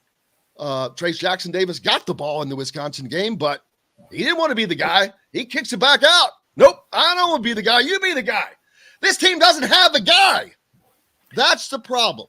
And you can blame Mike Woodson all you want, but he didn't recruit half of them. You know who should be the leader on this team? Look at we can talk about the talent discrepancy here, but look at what is happening at Arizona. I can't think of their head coach's name, but first-year head coach, and they're going to be a 1 seed and a potential favorite to win the NCAA tournament. I'm not trying to take up for the staff, but I also always want to see, present both sides. And they came in a little later. They hit the transfer portal later. They didn't understand the transfer portal, or Mike didn't have as good an understanding. They did not do well in the transfer portal. Michael Durr and Miller Kopp, nice kids, but Michael Durr is one of the kids that got suspended. It started the downward spiral for Indiana. Miller Kopp just hasn't, performed, but that's neither here nor there. My point a minute ago about not having the guy, they should, because that guy's on the team. As far as leadership, this team does not have on-court leadership. And I think Xavier tries to be that, but he does too many things that are selfish, so a leader can't do that. Trace Jackson Davis should be the freaking leader on this. He should be the de facto leader on this team. It's his team. This is his 3rd year. He's a sophomore, but he's actually a junior. He's a 3rd-year sophomore. So that's long enough. I haven't seen him step up and say, hey, boom, boom, and take over. Brian Evans was on the team the other night, or on the post-game show the other night, talking about the suspensions, saying if that had gone on around me and I knew about it, he goes, you can believe I'd have been doing something about it. Not talking about any other player specifically, but the difference between their mindset and these kids' mindset. Winning is not obviously in the front of their minds. So I saw a tweet yesterday that, man, I bet there's going to be some transfer portal action. Well, of course there is. Oh, hell yes. There are going to be people here that are not here next year that are, and there's no point in me naming those names because I'm just guessing like you are at that point, but I've got a pretty good guess. That there's going to be different faces. And that's part of the transition. But also next year, the guys that are coming in, it's guys like CJ Gunn that we talked about. You think he doesn't know how to win? He's a fourth quarter guy. Jalen Hood-Schifino playing against that top talent all the time. You think he doesn't know how to win? These guys are competitors. They all know how to win. It's knowing how to win together that they have not learned how to do. Well, let me get off his soapbox. Well, I mean, I was going to say that the final minutes, if you go back to that Purdue game, and they came up with the necessary plays, and they ran an offense in the closing minutes. They got to they had to, but they got to the foul line. They converted their free throws. They hit a big shot. They ran a good out of bounds play. They were running an offense. I think they were tired of getting their ass kicked by their in-state rival, and that kind of brought them together. Even the guys that hadn't competed, for years, like Race Thompson or like Trace Jackson Davis, Trey Galloway. I don't sense that same sort of urgency. Like I said, it seems like there's a bit of hero ball going on. There's a bit of confusion going on, and you can't have that to win these games consistently in the Big Ten. Now, can it win? Yeah. If you want to win, you have to have that player who you have to have a Keegan Murray or Johnny Davis that says, you know what, we're not playing well. I'm going to go get us 35 points. Indiana doesn't have that guy. So you're not going to win every game every night. But in the final minute, it's so much, there's so much just people just standing around not knowing what the hell to do that it's frustrating to watch. And I don't care who wins or loses these games. It makes no difference to me. But when I was yelling at the TV, what are they doing? They're just standing there. And that's coaching. That's not having a floor general. That's playing hero ball, whatever you want to call it. You go back to the games you win close. It's because you're running an offense. It's because you're able to get buckets. Because you're able to get to the foul line. You hit the nail on the head. They know your team knows how to win. They're just not doing it together. And that's a big problem. Because you have to have guys that are willing to do everything. If Xavier Johnson is not hitting, if he's not having a good night, he's got to go, you know what, I'm going to go out there and get 10 assists. And we're going to get Race and Trace, 20 points each. That's how I can contribute to this team, not going 1 for 15 from the floor. There's some people that just don't recognize that. And there's not a guy on Indiana's team, in my opinion, that should have the green light. That if they're shooting poorly, to just keep shooting. There's not one player. You can do that with Johnny Davis. You can do that with Kofi Coburn. You can do that with Jaden Ivey. You can do that with some of these other guys. EJ Lyle. They've proven it. Indiana does not have that guy. So they've got to figure out a formula down this final stretch, because just a few weeks ago, this team was solidly in the tournament. I don't know what that means. Dustin, location, Schutte. But to me, now I just lost my train of thought. Oh, not bad. I'm putting them up. I'm putting those up for the other folks. Well, if it's got my name in it, I'm an egotist, so I'm going to read it, right? John, what was he talking about? I forgot. Yeah, put me back on the train of thought here. Oh, I don't know. I was just going to continue that by saying he also said that he was Dustin Angry Bird Schutte. And he also said Kyle Neddenriep looked like Fred Durst by calling him Kyle Limp Bizkit Neddenriep, because he's got that little chin hair going on. So I have nothing important to add to the conversation. I can just add to that. We just went completely off the rails. Joe Rogan Cole. Man, Howie Moth, you've got a load of these on here. I haven't been looking the past couple of minutes. Yeah, it sure gets you attention. But I steal off the rails there, didn't I? See, yeah, now you got me off the rails. It's about time for a break if you want to. I was going to say, where are we? It's perfect. We got to regroup. We're back with more Indiana Sports Beat Radio coming to you from the Golf Club at Eagle Point Studios. Don't forget to stop by and check out the Cabello Italian restaurant located on the square in Bloomington at the former Grazie location. My gosh, good stuff in there. Food is great. We're back with more Indiana Sports Beat right after this. We'll be right back to the Golf Club at Eagle Point Studios for more Indiana Sports Beat Radio with Jim Coyle, presented by Andy Moore Honda of Bloomington and Southern Stone Restaurant. Whether it's a celebration. Some of these are just funny because they're stupid at this point. Okay, location. Now I get it. Walking distance to bars, yeah. Okay, that makes sense. Those were too late. I started looking at the time, and I'm like, oh, shit, that's from earlier. Howie, I want one.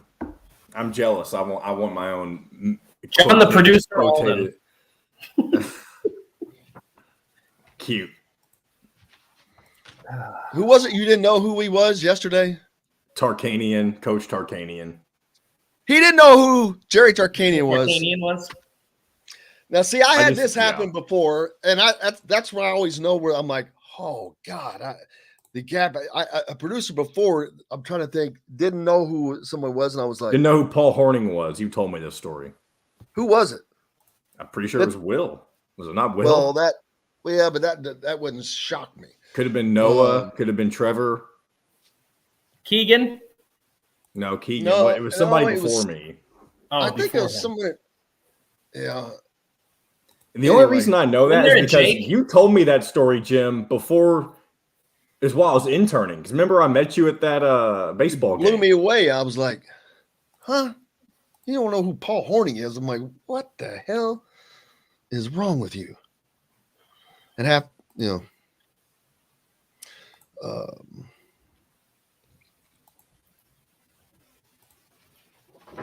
Southern Stone. Seriously? I should have never mentioned that I like Nickelback.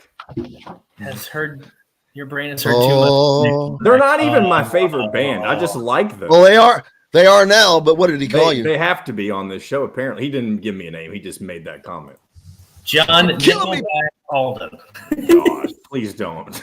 Chad, is it Chad Kroger? Chad Kroger, whatever his name is? Kruger, I think is how you Kruger? Chris, how are you, sir? Hey, good, guys. How are you? Good. We're just letting John express his love and passion for Nickelback. No, you're not. Stop. Oh, it's over. He's already let that cat out of the bag. And that came out a few weeks ago, and it was because I was comparing him to AC/DC. That's the only reason that became Hold up. But I let it go. We let it go then. We're not letting it go. No, we didn't. The comments never let it go once I said something about it. You know, growing up, I thought that Nickelback and Creed were the same band. I'll take that. John Bad Taste Alden. I can own that one. Didn't the guy from Nickelback, Chad Kroger, who did he Avril Lavigne? Didn't he marry? Yeah, I think they're divorced now. They're divorced now. All right, here we go. 10 seconds. That worked out well. Come into Brinker's Jewelers, voted the Tri-State's best jewelry store 9 years in a row, located at the corner of Green River Road and the Lloyd Expressway. Today's guest is brought to you by Reynolds Family Dentistry of Sellersburg. You need $1 million smile for those championship photos, and that's exactly what you'll get with Reynolds Family Dentistry. Now back to the Golf Club at Eagle Point Studios for more Indiana Sports Beat Radio with Jim Coyle, presented by Andy Moore Honda of Bloomington and Southern Stone Restaurant.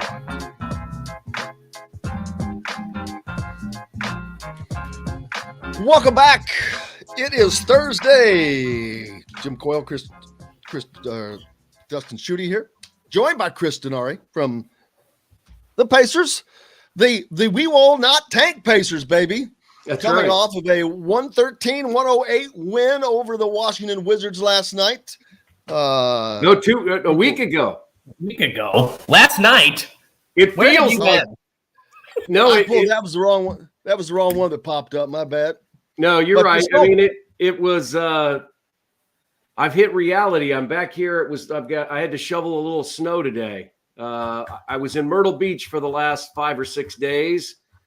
Played a great golf course, Dustin and Jim, Caledonia on Pawleys Island 2 days ago with my oldest son. So when Jim said that about, that's the last game. But for me, having not prepared for a week, it feels like it was about a month ago. I got to get back to work tomorrow. Reality is here. A restaurant called the Gray Man on Pawleys Island that my cousin used to own. Oh, wow. wow. I don't know if it's still there or not, to be honest with you. Yeah, we drove my son and his fiance, they live in Conway, not far from coastal Carolina. And he owns a business down there. And so we've played a lot of courses, but I had not played Caledonia. And boy, it was great. It was fantastic. My brother, his family lives down in North Carolina, and he is probably will end up over that way. He didn't play golf though, which that's fine with me. I can't wait for him to get a place so I can go down there and I'll play golf for myself. Yeah, that's what I was going to say. As long as he has a place, then you can bunk up. I mean, right. That's the key. But yeah, it was good. I mean, it was funny because one of the guys on the golf staff, when we show up and we get our cart, he's from Jasper, and he most recently had worked at the Country Club of Terre Haute in Terre Haute. And so he just went down to Pawleys Island in September. So he's sort of like Dustin, he's escaped the weather from the Midwest, go down south where you can play golf 12 months a year, right? Yeah, I was thinking vagabond or something, or gypsy. Well, one of my goals is to at some point gather up some people and do a golf, like a week-long four rounds in Myrtle Beach, because our family used to vacation there several years ago, and my dad and uncle would always play. And I got to the point where I was old enough that I think I played with them twice, and just the difference in the care they put into those courses down there, it's incredible. It's the golf capital. I mean, to me, it's one of the golf capitals of the world. I know you can, all kinds of Florida. It's awesome. It's an awesome place.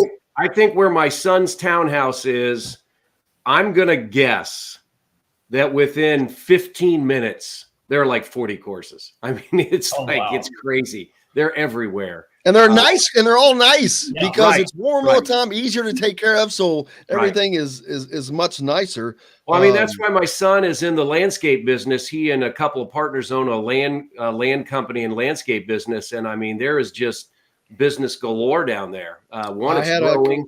There are a lot of houses being built, but I mean, it's a 12-month-a-year business from that standpoint. And, here it was, February 22nd. And we're out playing golf, and it was probably 70 degrees. So also it was a major milestone day. I passed. You turned 40? No. I passed the baton. It's the first time my son, who's a pretty good golfer, has beaten me. So that happened for the very first time. So, it had to happen at some point. I mean, it had to happen. I remember when I did it with my dad, and he never beat me again. So I guess that's the goal is to keep challenging. Got in the head, baby. Yeah. Well, but it was fun. Well, Chris, your son in intramural basketball league at Manchester used to hand me a pretty good whooping just about every time we stepped on the floor. He probably wouldn't remember that, but I have to remember him. I mean, I have to remember that I went up to Manchester, Dustin. I remember one time to watch him play, and it was pretty impressive. I mean, he was a good shooter in high school. But yeah, he enjoyed playing those intramural games at Manchester. They were a lot of. I hit one game-winning three. It was not against him, but that's my claim to fame. I played tennis at Manchester, but hitting a game-winning three in intramural, the A League is the highlight of my athletic accomplishment. Well, I mean, you think about it. I went to Wabash and played basketball and golf, and I was an intramural referee for both football and basketball. And there were a lot of really good athletes that went to Wabash that chose not to play Division III sports. Just like if you go down to IU, I'm not saying that, when you go to the rec or wherever, or the Hyper building or whatever, that those guys can play Big Ten basketball. No, that's not true. But there are a lot of talented players that, choose to just go to college to be a student, but they could have gone Division III or Division II. That's the cool thing about, a lot of these males and females, they want to continue to play. They just don't want to play at the varsity level. And so that's why you go to a lot of these colleges and you watch some of the intramural games. It's very impressive. Yep, that was always fun too. I mean, you can still, for the guys that were good high school players, they can still compete and focus on their studies. But right now, the Pacers, like I said, why the week break? All-Star game. It was the All-Star week, and what they've tried to do, Jim, is they've tried to extend that break a little bit longer. It used to be. I was going to say, I didn't remember it being that long. Yeah. Now there are games tonight because of TNT national television, but the Pacers don't play until tomorrow. So the Pacers had their first practice last night. They will also practice then again today and then resume the season. And what's interesting, you think about the All-Star break and you think of the first half of the season and the second half of the season. That's not really true. The Pacers have already played 60 games. So they played 3/4 of the season. There are 22 left. There's roughly 2 months left, less than 2 months left in the regular season, because the last day of the regular season this year is April the 10th. So, this will be all about teams positioning themselves in the playoff race. I think what the play-in tournament has added is the top 6 are guaranteed spots in the playoffs. 7 through 10 are not. The Pacers are on the outside looking in. I think they want to develop their young players. We're going to see Malcolm Brogdon for the first time in about a month tomorrow night against Oklahoma City. I think everybody wants to see he and Tyrese Halliburton play together. Isaiah Jackson will be back. The former Kentucky standout is back from his sprained ankle. So that's where the All-Star break has allowed some things to heal. And now for those final 22 games of the year, we'll get to see what the future looks like. I mean, there's still going to be a lot of changes, I'm sure. You're going to have a draft and all those kinds of things going into next year. But I'm excited to see all these new pieces and how they fit in here in the final 22. Well, and that's what I was going to talk about or ask you about, Chris, is because, you look at this is unfamiliar territory for you. Yeah. Really, with the Pacers being kind of out of the playoff race, even some of those teams that didn't make the playoffs, in the late 2000s, early 2010s, those teams were at least in the conversation late into the year. This team, don't want to wave the white flag entirely, but we're not really talking playoffs or play-in tournament at this point. So what is it that Pacers fans should look forward to here in these final 22 games? Because I got to tell you, even though they're not really in that picture, to me, I'm excited about what you just said, the new pieces, the young talent. Where does this team go? What does it build on? So I think in a way, these final 22 games are going to be maybe more entertaining than what the first 60 were. Yeah, I mean, I think if you look at the math, from where the Pacers are in 13th to even get to 6th, with 22 games left, the math just doesn't work. Even to get into a play-in situation, it would be very, very difficult. You'd have to win 75% of your games. And quite honestly, the Pacers haven't done that this year. Right. But I do think, they're going to go out and compete and play. They want to win. That's your goal. But I think at the same point, you want to see what these new players are all about. I've been very impressed in the first 4 games to see Tyrese Halliburton and what Buddy Hield can add to this roster. Isaiah Jackson, Chris Duarte. Now, I don't know if Duarte will play tomorrow. He's still got that toe injury. But your draft picks, Dwayne Washington Jr., Terry Taylor. He's had 6 double-figure games in his last 8.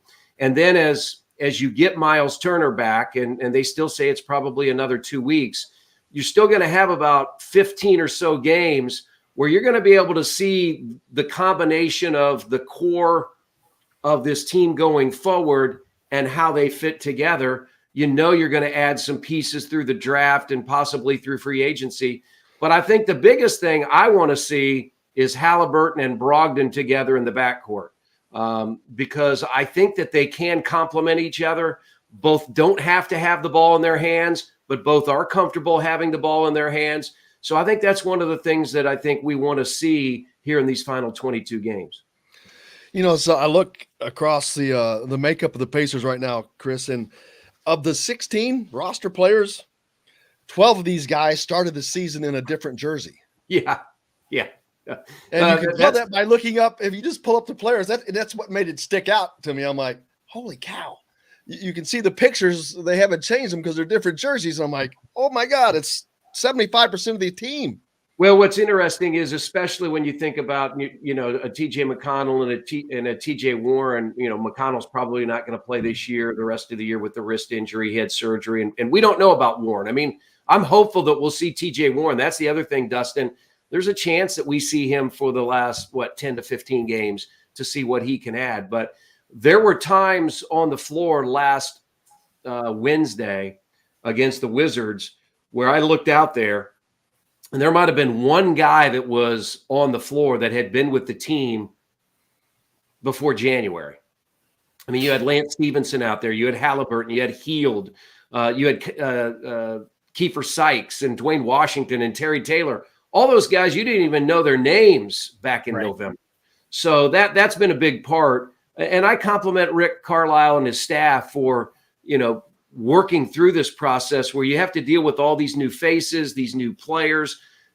Honestly, it's happened throughout the league. This has been a COVID year.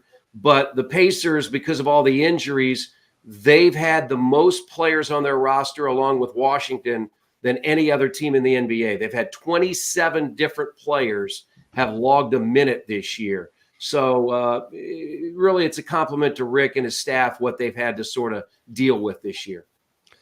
What's coming up? Or go ahead, Dustin. I just had my question is, Chris, you look at the last 20 games, the schedule, and there's a lot of teams the Pacers are going to play that are below that 500 mark. A couple of them they're going to duplicate.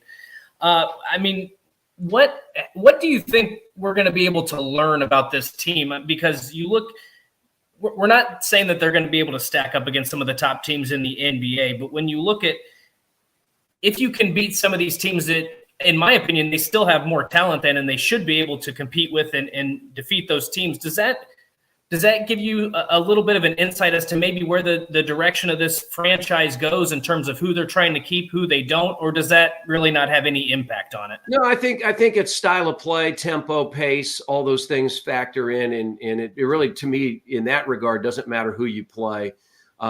Clearly, through the first 60 games of the year, the Pacers, on paper, and the numbers back it up, played the most difficult schedule in the NBA. That's based on opponents' winning percentage. Those final 20 plus games, I think the winning percentage is 30th. So it is a much easier schedule. But I do think you can still get a lot out of it because of the way that you're going to play. The other thing that I take forward too is let's project out to 2022, 23. If you look back at last year, New York was the 4 seed, Atlanta was the 5 seed. Yeah. Right now, I think Atlanta's 10 and the Knicks are 12.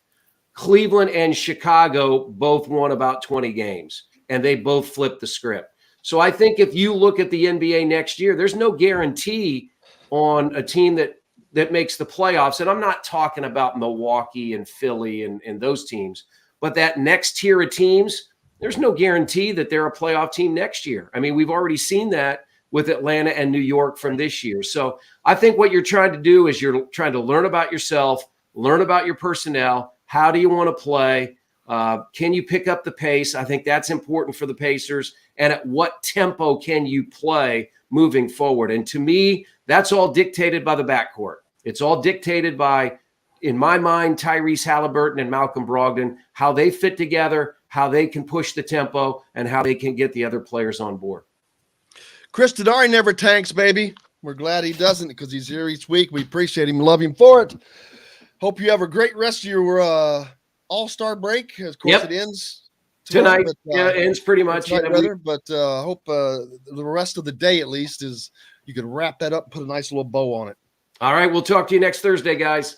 Thank you, sir. Chris Denari joining us here on Indiana Sports Beat Radio, as always.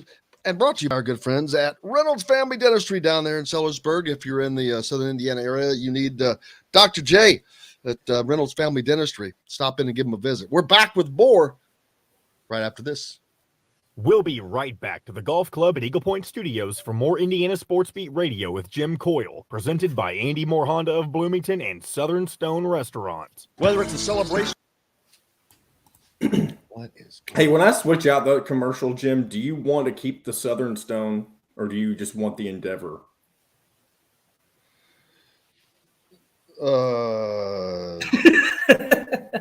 You don't have to answer that right now. Well, the reason I even hesitated is because, man, I'll be back.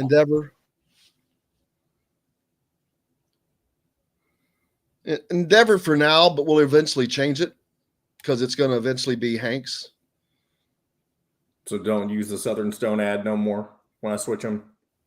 No, I would go with Endeavor Hospitality, and I'll just continue to brand who that is. Okay, perfect. That's what I'll do then.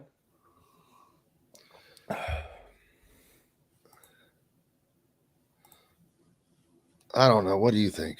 No, I agree. I just wanted to get your thoughts on it. That's my take on it as well. Or I can. No, you're overthinking it now. We're on the same page. I think we should keep. All I was going to say is, or you could make three different ones: one with Southern Stone, one with Cabello, and one with this. Well, that's something we can do down the road. Yeah. Right now, we got the Endeavor, and I mean, if you send me a script for the other ones, I'll do a commercial for them. That's fine.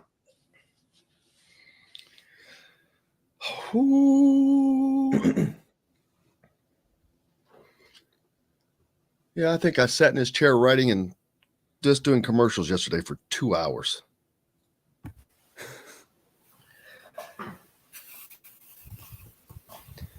Oh, man. Hey, Dustin, Schutte, I've been thinking about this and I keep forgetting to talk about it, but I am. That's funny. That was funny. What are you, a comedian? See, he keeps getting us off track. It's Howie's fault. It's because we've given him too much attention today. But this one was actually funny, though. I had to put that one up there. I may be the only person that got that. Oh yeah, ISB golf event, baby, this year. When is it? Well, we haven't set that yet. Okay. Well, let me tell you, I'll be on vacation May 7th through the 14th. Well, it's not going to be in May or June. Okay. At all. Well, then it's going to be in a made-up month that only he creates and only people a part of Indiana Sports Beat understand. It would be in the hottest part of the year, of course, late July, early August. Oh, shoot, we got 5 seconds. We're coming back. If it's around Big Ten Media Days, that'd be perfect. This segment is brought to you by Aurora Specialty Sleep Clinic. Now back to the golf club at Eagle Point Studios for more Indiana Sports Beat Radio with Jim Coyle, presented by Andy Moore Honda of Bloomington and Southern Stone Restaurant. Welcome back. It is Thursday, game day for Indiana. Must win. Add that on. As they are in action tonight against the Turtles at home. Maryland pays a visit, a team that Indiana has already beaten once. And they looked, that was back before Northwestern. Yep. Basically. I caught myself and said, you know what? Boom. It was back before Northwestern. Because I started to say it was back when they still looked like they were kind of coming together. Northwestern, I don't know what that did to this team. And by that, what I mean is, I don't know what that did to this team psychologically on the inside with the players' thoughts on some of the other players, the guys that didn't break the rules, that didn't put the team in peril. I don't know what their thoughts are on on this guy or that guy? I don't know. But I'd like to know what impact that has had, not to losing that game, that impact has had on this team. Don't you think? I mean, I think it's had a significant one on it, at the very least, a trust level, right? We can't trust you guys to do the right thing, and that does translate to the basketball court, whether it's conscious or not. That will happen. So I think that there's some sort of distrust there, especially with some of the guys that have been there a while that did play in that game. I mean, you look at Race Thompson and Trace Jackson Davis. They can't be happy that you had some new guys who are on their, this could be or probably is the last run for those guys, right? This is their last chance to make an NCAA tournament. And to be quite honest, I'm not saying you can't make a mistake, but to have that kind of blatant disregard for those guys, I think probably tore at that relationship, at that trust. And I think that that's what you're seeing. This team is too skilled to lose 5 straight games. And I don't care who you're playing. Michigan State is playing god-awful basketball right now. You should have won. You got blown out in that game.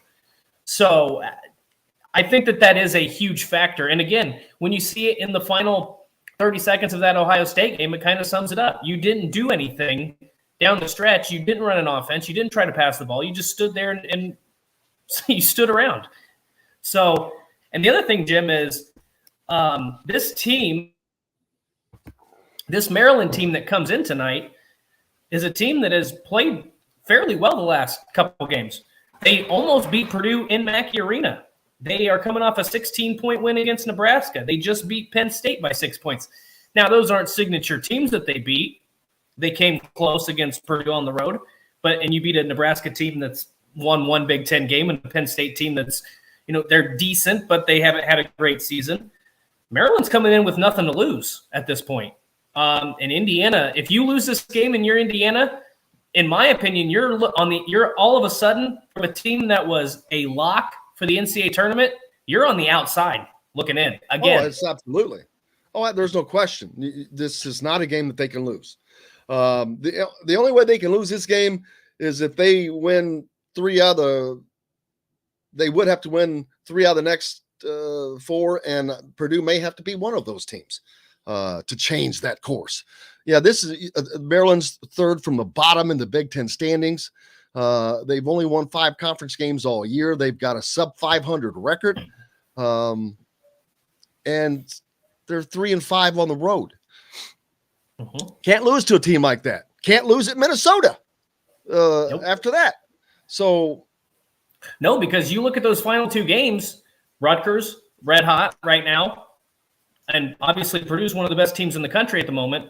So you have to win these 2 games because those last 2 are far from a guarantee. I mean, the 2 you have upcoming are not a guarantee, but the final 2 games of the season are just about as tough as you can get, because the last thing you want to do is play a team that's surging and making an NCAA tournament run and playing. To me, Rutgers is more dangerous than Purdue right now. Rutgers was blowing teams out, top 25 teams left and right for Wisconsin, Ohio State, Michigan State, Illinois. They had no trouble with those teams. I mean, and you get that game at home. If you lose that game, that's why you have to win these next 2 games to stay in that picture, because if you lose to Maryland, you might close out the season. Win 1 more game. Maybe you beat Minnesota. I don't know. Rutgers is a team that is in the tournament, everybody keeps saying. And I think that that's true as long as they don't lose out or something. But Indiana and Rutgers are almost mirror images of each other, minus the conference record, where Rutgers is at 10-8, Indiana 7-9. But overall records, 16-12 versus 16-10 for Indiana, 13-2 at home, 13-3 at home for Indiana, 3-10 away from home, 2-7 for Indiana. Rutgers has lost 3 straight. Indiana's lost 5 straight. And that will change because Indiana plays, well, maybe it does. But they're very similar teams. So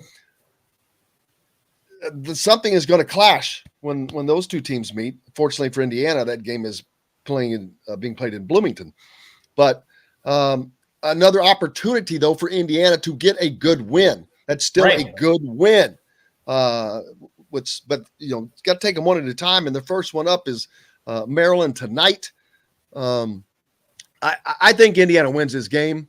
They've had rest. They've been off. They're at home. There's no reason for them to not win this game. If they lose this game, to me, they will have given up. You win this game at all costs. We didn't hear from Trace Jackson Davis. I don't know. Do you have that, John? No, I didn't realize he spoke yesterday. Sorry. I can grab something for you real quick if you want something. Yeah, if you don't mind, because we forgot to get that up there. But but then again, I'm not sure that what he's going to say that we haven't heard by now. Right. At this point in the season. What yes, we know that they don't have shooters. Yes, we know that their offense has not looked good. What we want to know is why. Why? People can give their opinions. I can give an opinion, but that opinion is, we know about opinions. I don't value mine in that regard. That's why, like I said earlier, I do value those of the people that I have on, yours, Kristen Ari, who are, whether it's a former player. But those, you saw Brian Evans on the postgame show asking the same questions. What's going on? Why are we doing this? So those guys are questioning things too. They're also not in practice, but they have an opportunity to be in practice. So, but they're questioning things too. So it's. I think Woody is still grasping. I'll be honest with you. I think the change to the college game is not that it's not that he can't handle. It is different. It's different management style, and I think that's still a learning process because his brain trust of guys are also similar to him, older, that style, Armand Hill, and that I'm talking about. I'm not talking about Dane Fife. I'm talking about his personal group. Well, I was gonna say, don't you? At some point, though, one of those assistant coaches, Dane Fife in particular, who spent an eternity under Tom Izzo, you would think at some point he would be like, this is what we need to do. We can't have the ball stopped at half court and dribble for 20 seconds and try to get up a shot. We need to run an offense. If you run an offense and you don't get that's one thing. But to just stand there, if the shot, if the shot goes in, we're not talking about it, right? We're not, this isn't an issue. But the problem is again, Indiana doesn't have that reliable guy who can go out and get you that shot. So at some point, your assistants, they're paid to do a job. And you've got to say, this isn't working. Why are we not capitalizing in the final 2 minutes of games? To me, this is why you brought in Dane Fife. This is why you brought in a seasoned guy who's done it before, who's been to numerous Final Fours, who's been in the tournament. No, it's not. Let's be honest. No, it's not. No, it's not. But not that looks like that on paper. Brought him in.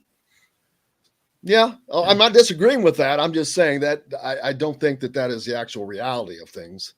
But because if it was, he would be able to do it. I don't know that, but maybe he is.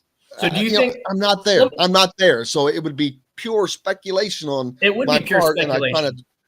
But I guess that's why people want us to say it. This is my question to you though, because we're under everybody knows we're not there. We don't know what happens. But do you think Mike Woodson is a one-man show? Do you think it's his way or the highway? Absolutely not. Okay. No, absolutely not. So then why doesn't then my question is, why doesn't it look any different? I don't understand. Kenya Hunter's still on staff, and I know he does a lot of coaching. There's a carryover. I'm not saying that's just. I'm acknowledging the fact there's a carryover from the previous staff, but it's just very interesting. Dane is not the guy at Michigan State. He was 2A or 2A. Izzo's number one, right. But there was another guy that had been there longer than Dane, I think. Never mind.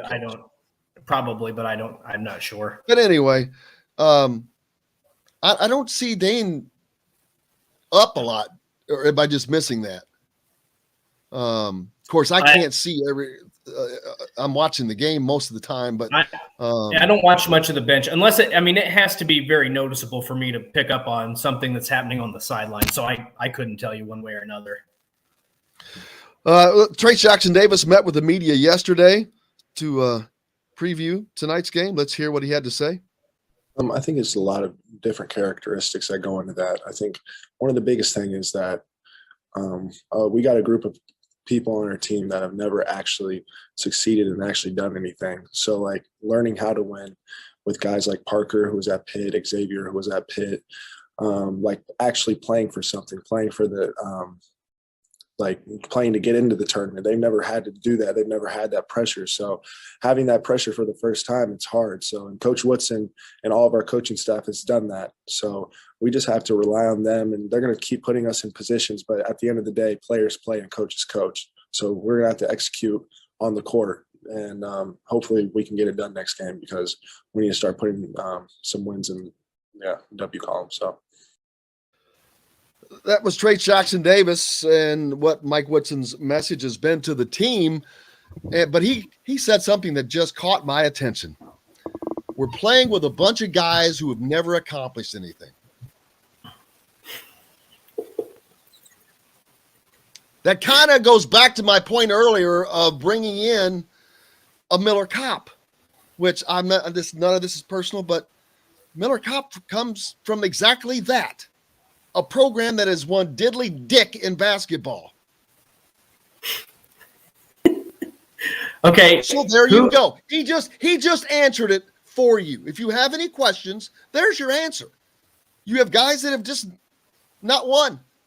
And they can't all be losing for the same reason that it's everybody else's fault everywhere else.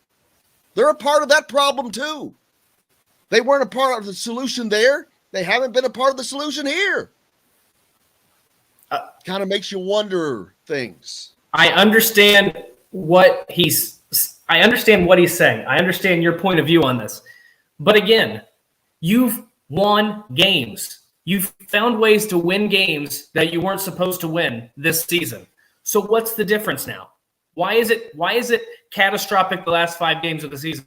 I think I know the reason. I think you know the reason. I think a lot of people know the reason. I think that the mentality after that situation in Northwestern, not the loss, but what happened, I think pitted players against each other. Let's say that, because you can't trust that they care about this enough, right? That would be my takeaway from it. They don't care about making the NCAA. Those guys that were out, and I'm not saying you can't make a mistake, but Trace Jackson Davis wants to play in the NCAA tournament. Race Thompson wants to play in the NCAA tournament. Those guys want to play. Some of these guys that are in their first year, they don't understand what it means to play at Indiana. And it's Mike Woodson's job to get them to understand that. I think it's beyond that, though. It's not about playing at Indiana. I don't think they know how to play unselfishly with the full focus being on the team's success. I think that is where a bigger issue is, that you got different guys from different losing programs that never did anything as a winning team. And they're still not part of a winning team because they're not part of the solution. They're part of not being on a winning team. But then, okay, so my argument to that would be, who are you going to get if you're Mike Woodson? It's not like I'm not saying that. I'm just they did a bad job in the portal. I said that, and I still stand by that. That's where they made the mistake. But they came in later. I don't know how well they understood the portal. I don't know what the talks were. I don't know who was looking at, who was looking at whom. I don't know. Was Thad Matta involved? I don't know. How much was Dane involved? Is this something? However it didn't work. You brought in guys that had never accomplished anything. I still don't. Is that all? If that's all you could do, okay, I get that. Trace Jackson Davis said that. I didn't say that. No, you didn't say that. I just think they were at a point where they were 7-4 in the Big Ten and 16-5 overall. To me, the accomplished nothing is out the window. You've proven you can win games. You've got to explain the last 5. To me, that has nothing to do with learning to win. You learned how to win earlier this season. This program was heading in a positive direction. I'm not saying they would have made the Final Four or even the Sweet 16. They'd have gotten in the tournament, and they had the potential to win a game. And now all of a sudden you're on the bubble. And didn't care about not breaking team rules that would put them in peril of losing a winnable game that was right in the middle of this streak, and that is what has propelled this. But that is my point. That's the bigger issue than these players not learning how to win. They know how to win. To me, that's the I still don't know if they know how to win together. They did it. They beat Ohio State. They beat Purdue. They've won some of those games. Doesn't mean it's impossible. You can still do things and not be good at it. The other team can also. Well, the other team's a part of that. If they play worse than you do, great. See, I think their defense was solid, and it has been solid, and that made up for a lot. Hell, they've got one of the best defenses in the conference. But the last thing is just as terrible. It is. The last thing I'll say on this is, to me, you can't use that excuse. You found those ways. If you were looking to get over the hump, why was the Purdue game not the hump? That's all I'll say on it. I hear that, brother. You were exactly right, Dustin Schutte. Make sure you give him a follow at Saturday Tradition as well. It is always a blast. Looking forward to it every week, man. I'm already looking forward to next week. Let's do it. Countdown to we will, brother. Oh, yeah, there you go. We'll start that. Also, of course, big thanks to Matt Taylor from the Colts, Kyle Neddenriep from the Indy Star, and Chris Denari from the Indiana Pacers. Most important thanks to John, the producer. Biggest thanks, of course, to you guys. Without you, we've got no reason to be here. We're back again tonight for the postgame show. Indiana taking on Maryland at home. We'll see you after the ball game. Until then, I'm Jim Coyle. I will see you on the radio.